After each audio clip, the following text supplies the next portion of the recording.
Hello दोस्तों, आज मैं एक्सप्लेन करने वाला हूँ हिडन लव सीरीज के एपिसोड 12। एपिसोड की शुरुआत होती है दुआन और जियांगिन से, जो अपने अगले प्रोजेक्ट के बारे में बात कर रहे होते हैं। तभी जियांगिन बताती है कि उसने सिक्योरिटी टीम को पहले से इन्फॉर्म कर दी है, इसलिए जियांगसिन का यहाँ आना लगभग नामुमकिन हो जाएगा। लेकिन एक बात मुझे समझ नहीं आता कि इतने साल बीतने के बाद वो तुम्हारा पीछा क्यों नहीं छोड़ रही। और अच्छा हुआ कि उसने सांगजी को नहीं देखा, वरना पता नहीं उसके साथ क्या करती। ये सुनकर दुआन थोड़ा गिल्टी फील करता है और कहता है कि उसकी वजह से सभी परेशान हो रहे हैं। जियांगिन उसे समझाती है और कहती है कि तुम इसकी टेंशन मत लो, तुम बस अपने काम पर फोकस करो। दूसरी तरफ हम सांगजी को देखते हैं। वो पढ़ने की कोशिश तो कर रही होती है, लेकिन उसका ध्यान बिल्कुल भी पढ़ाई पे नहीं लग रहा था। उसके दिमाग में बार बार वही बात घूम रही थी, जब दुआन ने उसे कहा था कि बिना बताए उसके घर या कंपनी में मत आए। इस बात को सोच सोच कर वो काफी उदास हो जाती है। उसे यह भी बुरा लग रहा था कि दुआन ने उसे कॉल या मैसेज क्यों नहीं किया। उधर दुआन भी अपने ऑफिस में काम कर रहा होता है, लेकिन उसका भी ध्यान बार बार सांगजी की तरफ ही जा रहा था। आखिर में वो उसे मैसेज कर ही देता है और पूछता है, तुम ठीक हो?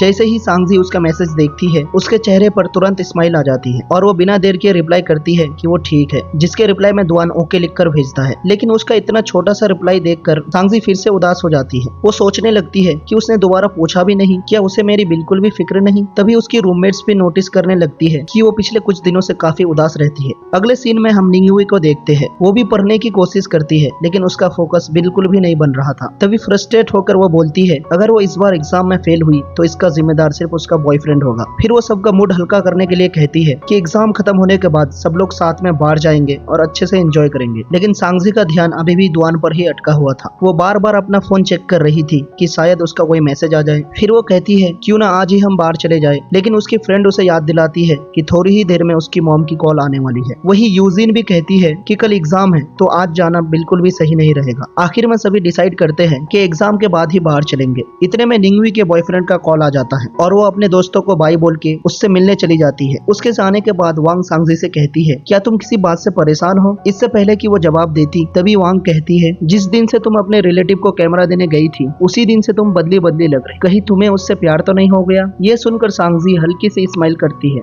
और कहती है, जब वो कैमरा देने गई थी तब उन दोनों के बीच कुछ ऐसा हुआ था जिस वजह से वो इतनी परेशान है। तब वांग कहती है, अगर वो लड़का तुमसे अच्छे से बिहेव नहीं करता तो तुम्हें उसके बारे में सोचना छोड़ देना चाहिए। लेकिन सांगजी तुरंत मना कर देती है और कहती है, ऐसा बिल्कुल भी नहीं है, वो मेरे साथ बहुत अच्छे से बिहेव करता है। लेकिन मन ही मन वो अभी भी दुआन के बारे में ही सोच रही थी। अगले सीन में हम देखते हैं कि एग्जाम खत्म होते ही सभी फ्रेंड्स मिलकर बार में एंजॉय करने आते हैं। वहाँ सांगजी अपने फ्रेंड से पूछती है, क्या मैं तुम्हारी ड्रिंक टेस्ट कर सकती हूँ? लेकिन उसकी फ्रेंड मना कर देती है, क्योंकि वो ड्रिंक काफी स्ट्रॉन्ग थी। उसके बाकी फ्रेंड्स भी उसे ड्रिंक्स करने से मना करती है, लेकिन सांगजी किसी की बात नहीं सुनती और एक घुट पी लेती है। दूसरी तरफ दुआन अपने ऑफिस में काम कर रहा था कि तभी अचानक उसके दिमाग में सांगजी का ख्याल आ जाता है। इधर बार में सांगजी पर ड्रिंक का असर होने लगता है। वो बाहर जा रही होती है कि तभी उसके फोन में दुआन का कॉल आ जाता है। दुआन उससे पूछता है कि वो कहाँ है और उसके मैसेज का रिप्लाई क्यों नहीं दे रही। सांगजी कहती है कि वो बार में है। ये सुनते ही दुआन शॉक हो जाता है और कहता है कि बार में क्या कर रही हो और तुम्हारे साथ है कौन? फिर वो उससे बार का एड्रेस मांगता है। सांगजी बताती है कि वो अपने रूममेट्स के साथ आई है और उसे एड्रेस भी भेज देती है। फिर दुआन पूछता है, क्या तुमने ड्रिंक की है? सांगजी मुस्कुराती है और कहती है कि हाँ, बस थोड़ी सी। ये सुनते ही दुआन कहता है, तुम वही रुको, मैं अभी तुम्हें लेने आ रहा। कुछ ही देर में दुआन वहाँ पहुँच जाता है। तभी मिंग उसका ध्यान रख रहा था। वो सांगजी को संभालने की कोशिश कर रहा था। ये सब देखकर दुआन को बिल्कुल भी अच्छा नहीं लग रहा था और उसके चेहरे पे जेलसी साफ दिख रही थी। वो सीधा दोनों के पास जाता है और सांगजी को उससे दूर कर देता है। मिंग भी दूर हट जाता है और कहता है, मैं तो बस उसे संभाल रहा था। जिस पर दुआन कहता है, कोई बात नहीं, अब मैं आ गया हूँ तो मैं इसे संभाल लूंगा। मिंग बिना कुछ बोले वापस अंदर चला जाता है। दुआन उसे संभालते हुए ला रहा होता है और नाराजगी से पूछता है कि तुम्हें इतनी ड्रिंक्स करने के लिए किसने कहा था? सांगजी नशे में कहती है, मैं अब बड़ी हो चुकी हूँ और तुम्ही ने तो कहा था कि जब बड़ी हो जाओगी तो सब कुछ कर सकती हो, तो अब मैं बड़ी हो गई हूँ, फिर ड्रिंक क्यों नहीं कर सकती? ये कहकर वो आगे चलने लगती है,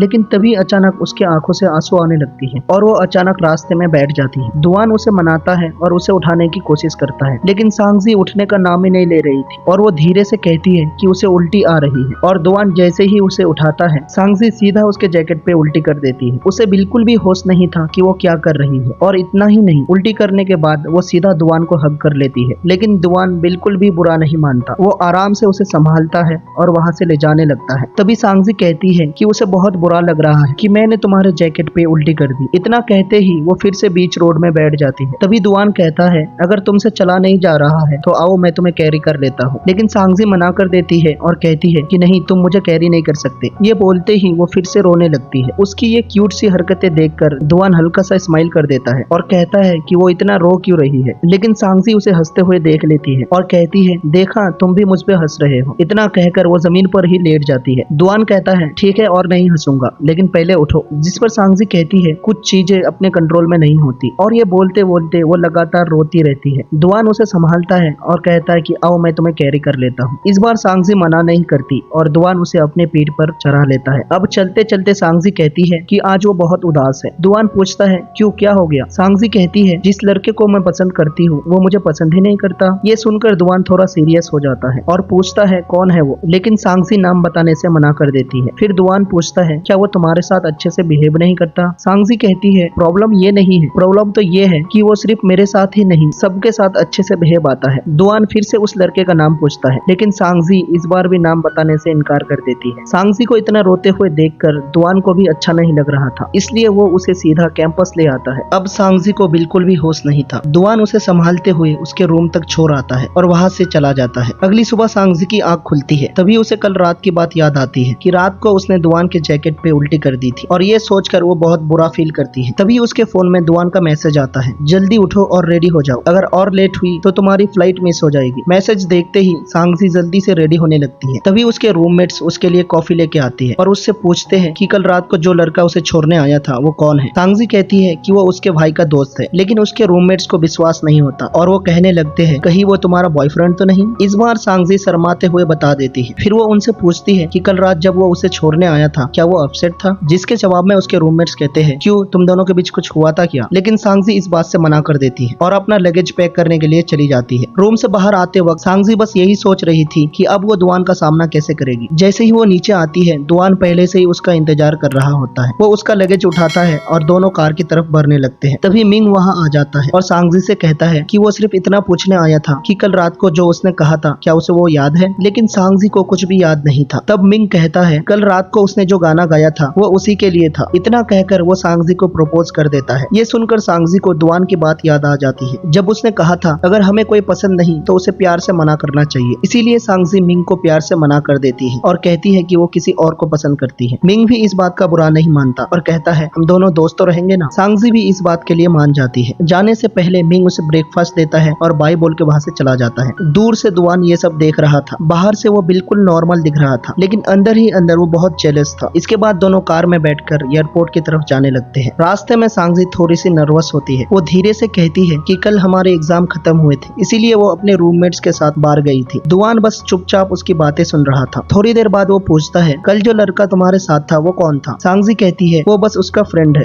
दुआन फिर सीधा सवाल पूछता है, क्या ये वही लड़का है जिसे तुम पसंद करती हो? ये सवाल सुनते ही सांगजी एकदम शॉक हो जाती है और यही से इस एपिसोड की एंडिंग होती है।